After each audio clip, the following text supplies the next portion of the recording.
Assalamualaikum warahmatullahi wabarakatuh. Perkenalkan, saya Sinta Mayasari, dosen program studi Sarjana Farmasi Universitas Dr. Subandi. Sesuai dengan bidang keilmuan saya, yaitu farmasi, saya mengajar beberapa mata kuliah, salah satunya yaitu mata kuliah farmakoterapi, yang pada kesempatan kali ini akan saya paparkan. Mata kuliah farmakoterapi merupakan mata kuliah inti berbobot 2 SKS perkuliahan teori dan dibuka pada semester gasal untuk mahasiswa semester 5.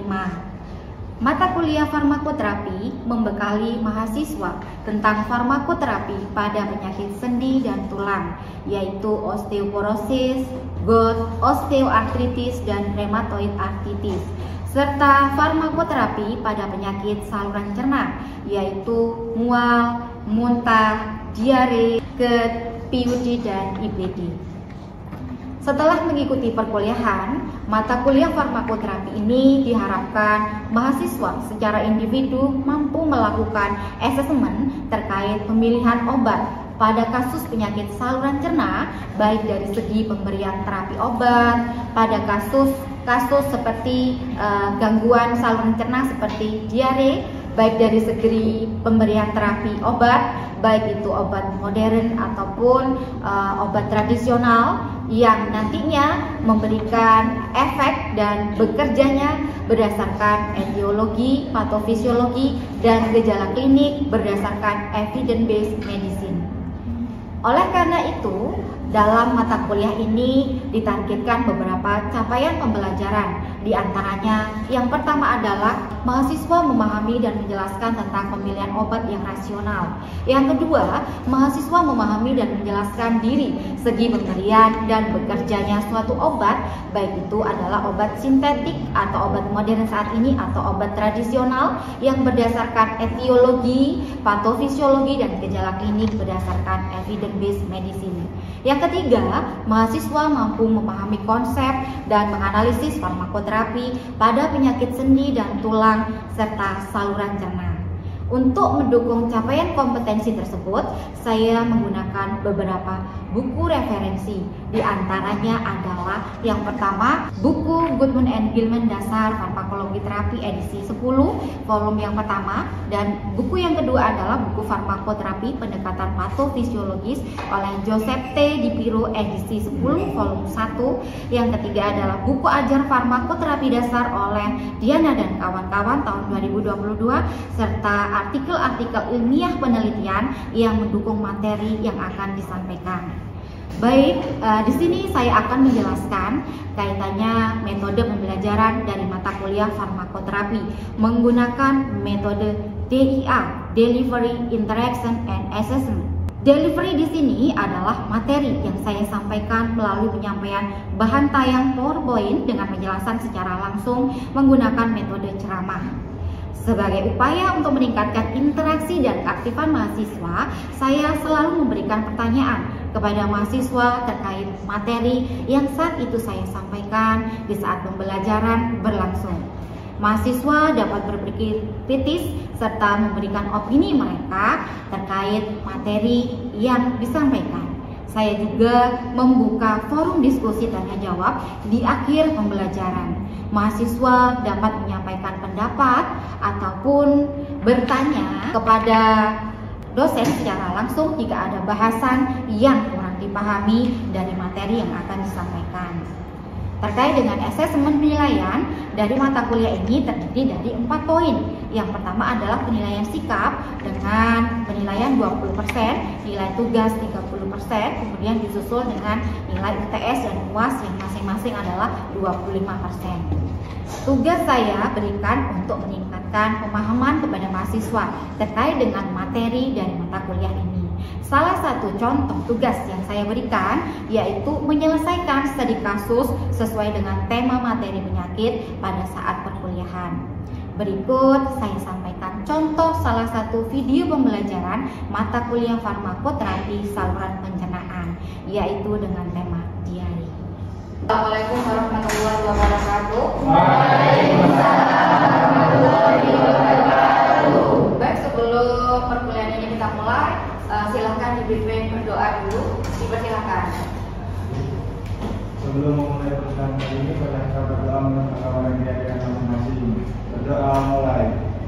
Baik, terima kasih. Bahwasanya Bu Sinta hari ini akan menjelaskan kaitannya dengan perkuliahan mata kuliah farmakoterapi. Lanjutan dari mata kuliah farmakoterapi dengan tema sebelumnya, yaitu tentang gangguan saluran pencernaan. Pertama yang pernah kita pelajari sebelumnya adalah ada gastroesophageal reflux disease, ada inflamasi bowel disease, dan lain sebagainya. Dan pada saat kesempatan ini Bu Sinta akan menjelaskan kaitannya dengan tema yang kita angkat yang pertama hari ini adalah tentang diare.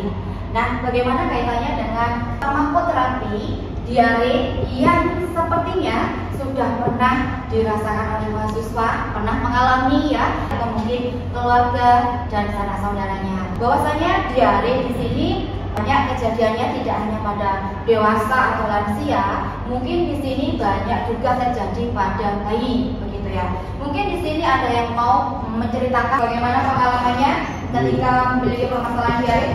Ini di sini untuk makanan nih, Bu. Makanan. Oh, benar berarti ya, karena makanan. Ya, kenapa dengan makanan? Saya sebagai anak kos itu makanan kita cenderung memilih makanan yang sembarang gitu. Oh ya. Itu dihindari, Bu. Makanannya seperti apa? Oh gitu, berarti pernah mengalami diare karena makanan, gitu. Nah, nantinya makanan merupakan salah satu ya resiko untuk terjadinya diare. Bu Sinta akan menjelaskan kenapa makanan yang dimakan oleh Aswiki ini bisa menyebabkan terjadinya diare. Yang kita berawal dari pengertian diare, saya keinginan untuk buang air besar. Dan ketika saya buang air besar, di situ konsistensinya cair. Apakah ada yang di sini diare tapi konsistensinya padat? Tidak ada ya. Jawabnya frekuensi. Jadi frekuensinya adalah lebih dari 3 kali sehari. Yang pertama adalah dari konsistensinya cair. Yang kedua frekuensinya lebih dari 3 kali dalam sehari. Biasanya nanti kalau misalnya ketika saya setelah BAB atau PUP, saya kemudian makan, tiba-tiba saya diare lagi. Setelah saya diare, kemudian saya minum dan makan, perut saya mules dan diare lagi, Bu. Gitu. Nah, itu yang dialami oleh pasien dengan diare. Begitu. Selanjutnya adalah diare di sini juga berarti buang air besar yang lebih dari biasanya. Selanjutnya adalah terkait dengan sasaran bayi. Nantinya dia akan buang air besar dengan frekuensi 3-4 kali sehari. Untuk frekuensi BAB 3-4 kali sehari itu merupakan sudah biasa untuk yang baru pertama kali lahir. Nah, namun nantinya ketika misalnya bayi itu sudah mulai tumbuh menjadi anak ya, nanti kita amati kaitannya dengan pupnya, apakah pupnya masih dalam bentuk cair begitu. Nah, sedangkan yang kita ketahui untuk kita ya dikatakan diare konsistensinya adalah cair. Kemudian diare di sini nantinya kadang disertai dengan demam, ya. Nanti pasien di situ akan demam. Demamnya berapa suhunya? Di atas 37. Kemudian nyeri perut atau perut kembung. Kemudian faktor resiko diare. Bahwasanya faktor resiko diare ini berkaitan dengan status gizi. Seperti yang Bu Sinta jelaskan, misalnya adalah kaitannya dengan makanan yang kita makan. Ya, seperti contohnya ada yang sere, Bu, setelah saya makan ini saya diare. Berarti makanan yang kita makan di situ adalah tidak bersih, sudah tercemar dengan lingkungan udara yang ada di sekitar, begitu. Kemudian faktor sosial, ya karena memang nutrisinya kurang, ya. Kemudian kebutuhan makanan tidak sehat, dalam arti tidak mencukupi 4 sehat 5 sempurna, sehingga faktor tersebut akan berpengaruh. Ya kan, sebelum Bu Sinta melanjutkan di perkuliahan, ya silakan ya. Tadi dijelaskan pada faktor resiko itu bayi yang tidak diberi ASI itu bisa mengalami diare. Itu kenapa bayi sering beresiko terkena diare pada saat tidak diberi ASI? Baik, terima kasih atas pertanyaannya. Bahwasanya di dalam faktor resiko yang Bu Sinta jelaskan di situ menyebutkan bayi yang tidak diberikan ASI, maka ada faktor resiko terjadinya diare. Nah, kita lihat bahwasanya bayi yang baru lahir jelas membutuhkan ASI ya dari ibunya. Bahwasanya tidak ada makanan atau minuman seperti yang kita makan setiap hari.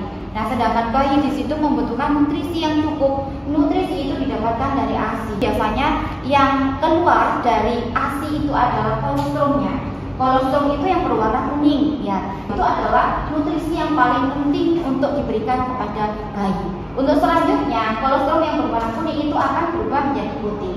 ASI itu, ya. Jadi biasanya nanti akan mendapatkan nutrisi yang cukup dari ibunya, ya. Ketika misalnya ASI full diberikan kepada bayi. Selanjutnya, Bu Sisra akan menjelaskan kaitannya dengan patofisiologi terjadinya diare, ya. Patofisiologi terjadinya diare yang pertama adalah karena faktor infeksi. Jadi faktor infeksi di sini yang pertama adalah di mana nantinya akan masuk dan nantinya berkembang di dalam usus. Jadi hal tersebut ketika misalnya masuk di GI tract kemudian akan berkembang, di mana nantinya yang terjadi adalah hipersekresi air dan elektrolit. Air dan elektrolit di situ menjadi meningkat sekresinya, sehingga nantinya dapat meningkatkan isi dari rongga usus yang akan berdampak pada diare. Selanjutnya adalah faktor dari malabsorpsi. Jadi malabsorpsi di sini berarti intinya adalah absorpsi di GI tract-nya di situ tidak menjadi sempurna. Yang terlihat di sini adalah apa? Misalnya karbohidrat, lemak, dan protein. Nah, karbohidrat, lemak, dan protein di sini meningkat, ya nanti berdampak pada tekanan osmotik, ya, yang nanti dapat menyebabkan pergeseran air dan elektrolit ke rongga usus yang nantinya akan berdampak pada diare. Kalau dari faktor makanan yang kita lihat, bisa jadi makanan yang diceritakan tadi, ya, ada serin, makanan tersebut mengandung racun atau toksin. Nah, sehingga racun atau toksin itu tidak dapat menyerap atau tidak dapat diserap oleh tubuh. Ya, sedangkan dari faktor psikologi adalah nanti akan berdampak pada kondisi cemas. Cemas itu akan mengarah pada hiperperistaltik yang dapat menyebabkan terjadinya diare. Kemudian dari sini Bu Sinta akan menjelaskan kaitannya dengan manifestasi klinis. Diare itu dibagi menjadi dua, ada diare akut, ada diare kronik. Algoritmanya penanganan diare yang pertama adalah dengan memberikan pertolongan sesuai dengan kondisi yang ada. Begitu, misalnya keluhannya, Bu, keluhannya yang terjadi adalah saya demam, berarti diberikan antipiretik. Begitu, Bu, saya diarenya dikasih apa? Nah, sesuai dengan kondisi yang ada. Ketika misalnya kita di rumah, berarti menggunakan bahan seadanya yang ada di rumah. Nah, kita lihat tata laksananya, bahwasanya tata laksananya di sini algoritma diare adalah satu. Kita harus melihat bagaimana asesmennya dari pasien terlebih dahulu.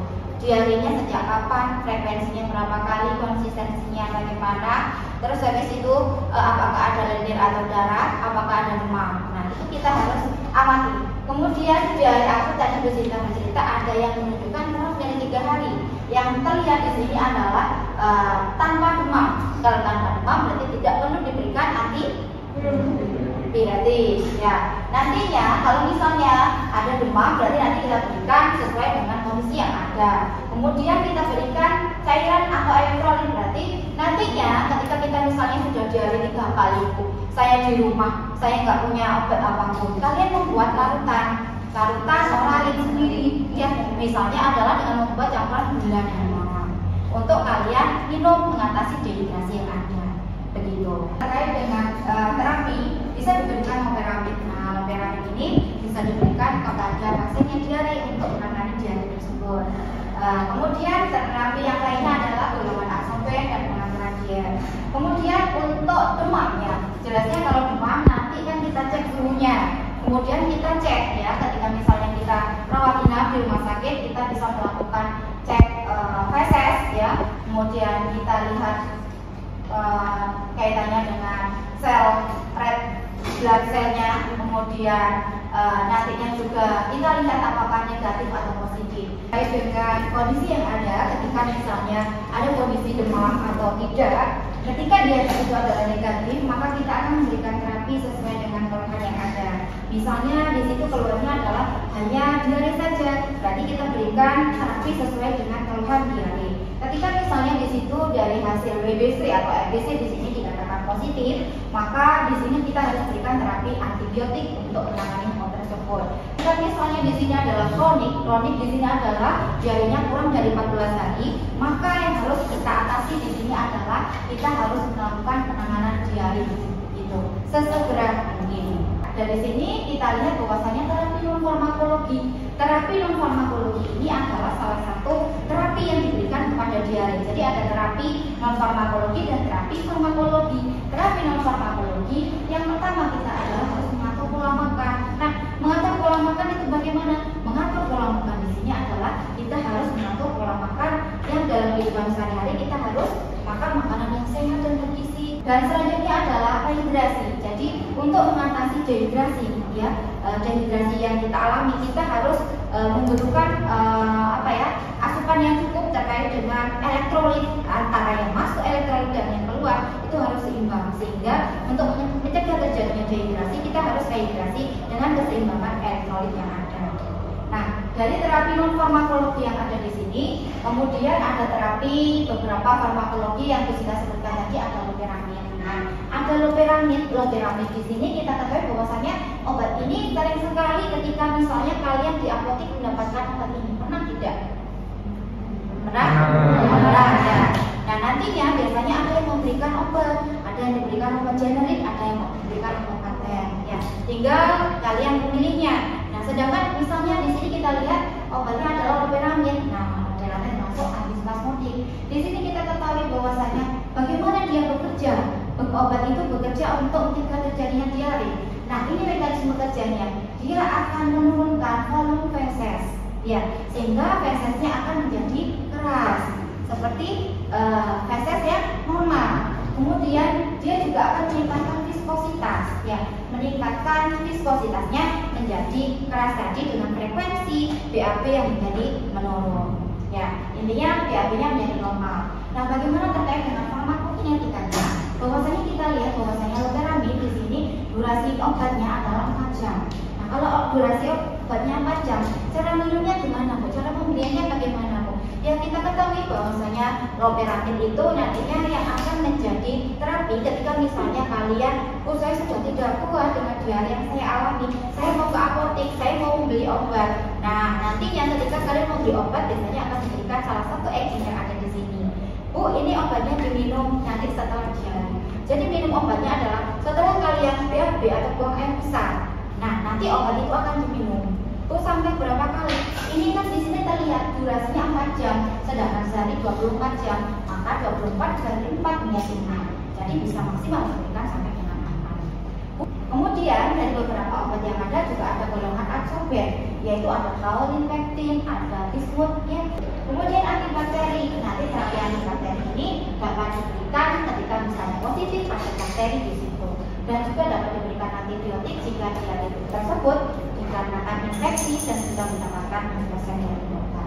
Nah, dari beberapa terapi yang ada selain obat sintetik, berdasarkan hasil riset yang ada, ya, di sini riset yang pernah dilakukan oleh tim kami, ya. Di sini ada riset terkait dengan bahan alam, di mana bahan alam dari zaman dulu masih bisa digunakan untuk mengatasi keluhan. Nah, riset yang ada di sini penelitiannya adalah tentang penggunaan daun salam. Jadi daun salam di sini nanti kita intervensikan kepada mencit untuk melihat apakah daun salam itu bisa digunakan sebagai anti diare. Nah, dari judul di sini terlihat bahwasanya judulnya adalah uji aktivitas ekstrak etanol daun salam pada mencit jantan putih. Ya, jadi yang ditujukan untuk aktivitas anti diare. Gimana, Bu, risetnya? Risetnya di sini, ya, karena memang tujuan penelitiannya adalah untuk mengetahui efek dari konsentrasi daun salam, ya, yang nanti diujikan sebagai anti diare. Bu, maksudnya gimana? Jadi kita membuat ekstrak etanol daun salam, kemudian diujikan kepada hewan coba. Hewan cobanya adalah kencing putih jantan. Nah, nanti di situ ada 7 perlakuan. Nah, yang ada di sini ada 7 perlakuan. 7 perlakuannya ada kelompok kontrol, ada kelompok kontrol positif dan negatif, dan ada 5 kelompok perlakuan. Kontrol positifnya dia menggunakan loperamid, kontrol negatifnya dia menggunakan CFC. Dan 5 perlakuannya adalah ekstrak etanol daun salam dengan dosis 15, 20, 25, 30, dan 35 mg per kilogram berat badan. Nah, nantinya diberikan ekstrak etanol daun salam ke badan mencit dalam 14 waktu 5 jam. Apakah ekstrak etanol daun salam itu dapat digunakan sebagai anti diare? Nah, penelitian ini tujuannya adalah sebagai kandidat untuk bisa menangani diare. Nah, setelah dilakukan riset ya, yang terjadi di sini adalah diperoleh ekstrak etanol daun salam yang memiliki efek sebagai anti diare ya dengan dosis maksimum 35. Jadi perlakuannya kan tadi ada 15, 20, 25, 30, 35. Ternyata semakin tinggi dosisnya di sini nanti dapat digunakan sebagai anti diare. Dan dosis 35 mg per kilogram berat badan ini nantinya dapat digunakan sebagai kandidat untuk menangani diare. Nah, risetnya adalah seperti hal yang ada di dalam jurnal ini. Nah, kemudian ada pusaka yang saya gunakan, dan di sini ada beberapa saji kasus kaitannya dengan tugas mahasiswa yang dapat dikerjakan secara berkelompok, yang nantinya kalian bisa mengassessment terlebih dahulu ya, kemudian kalian bisa memilihkan obat berdasarkan keluhan yang terjadi. Jadi rekomendasi terakhir yang terjadi. Tanyakan dari sini. Ya, silakan. Saya bertanya tentang diare terkait masalah saya sendiri. Maka apa yang dilakukan ketika saya diare 3 kali sehari dan di rumah itu tidak ada obat yang bisa diminum, dan obat apa yang pantas untuk saya konsumsi? Baik, terima kasih atas pertanyaannya. Bahwasanya ketika kita dihadapkan dengan kondisi di rumah yang tidak ada obat-obatan, apa yang kita lakukan ketika misalnya kita mengalami masalah diare? Yang pertama adalah saya sudah BAB Bu, sudah upik dari 3 kali sehari. Nanti yang harus saya lakukan, karena kondisi saya dehidrasi, berarti yang harus dilakukan adalah kita membuat larutan oralit seperti yang Busina ceritakan. Larutan oralit dengan membuat campuran antara gula dan garam, setengah sendok teh garam ditambahkan dengan 2 sendok makan dalam segelas air minimal 200 ml. Kemudian kita minum. Nah, itu langkah yang kita lakukan untuk mencegah terjadinya dehidrasi. Ketika misalnya Bu, dari Busina yang ajarkan tadi ternyata bahan alam bisa digunakan sebagai alternatif untuk mengatasi terjadinya diare. Nah, sedangkan di rumah saya, kalau daun salam ibu saya tiap hari ada Bu untuk masak, atau mungkin di depan rumah itu sudah ada Bu. Nah, gimana caranya? Kalau misalnya ada daun salam, berarti nanti kita bisa menggunakan daun salam itu. Misalnya kita mengambil sejumlah ganjil 7 atau 9 dengan direbus hingga menjadi misalnya 100 ml. Ya, ketika direbus sampai diasatkan, jadi misalnya yang awalnya 500 menjadi 100, diasatkan kemudian kita minum. Nah, itu nanti akan menjadi khasiat sebagai anti diare. Nah, ketika misalnya Bu di rumah itu adanya obat diare, kebetulan ada loratadin, setelah BAB ya namanya diare, maka nanti obat loratadin itu bisa langsung segera diminum. Begitu. Nah, itu yang langkah harus dilakukan ketika misalnya kita diare dan membutuhkan penanganan secara segera. Itu saja dari Bu Sita. Mungkin ada yang bertanya lagi? Mungkin ada yang ditanyakan lagi? Saya Bu izin bertanya, pada kehidupan sehari-hari dalam mengimplementasikan daun salam, bagaimana cara penggunaannya dalam mengatasi diare tersebut? Baik ya, seperti yang Bu Sita jelaskan tadi, bahwasanya daun salam itu nanti bisa digunakan dalam kondisi segar. Ya, daun salam bisa digunakan dalam kondisi segar yang nantinya bisa kita rebus ya. Nanti direbus itu misalnya kita menggunakan volume 500 ml. Nah, ketika kita ingin menggunakan sebagai anti diare, maka 500 ml itu harus kita rebus hingga mendidih hingga volumenya menurun menjadi misalnya 100 ml. Nah, kondisinya kan pekat. Nah, kondisi pekat itu nanti bisa kita minum di saat kita diare. Nah, itu mungkin bisa mengatasi alternatif terjadinya diare. Atau mungkin Bu, saya kan rajin Bu, ibu saya rajin untuk menyerbuk daun salam itu di rumah diserbuk, dijadikan bubuk di rumah sehingga bisa digunakan sebagai bumbu masakan, atau mungkin bisa langsung digunakan untuk diseduh, dibikin sediaan teh itu dimasukkan. Nah, itu juga bisa digunakan sebagai alternatif untuk kondisi darurat ketika misalnya tidak ada obat di rumah. Dengan hal tersebut, kondisi yang kita alami, keluhan yang kita alami dapat teratasi. Itu saja yang bisa Bu Sinta sampaikan. Mungkin ada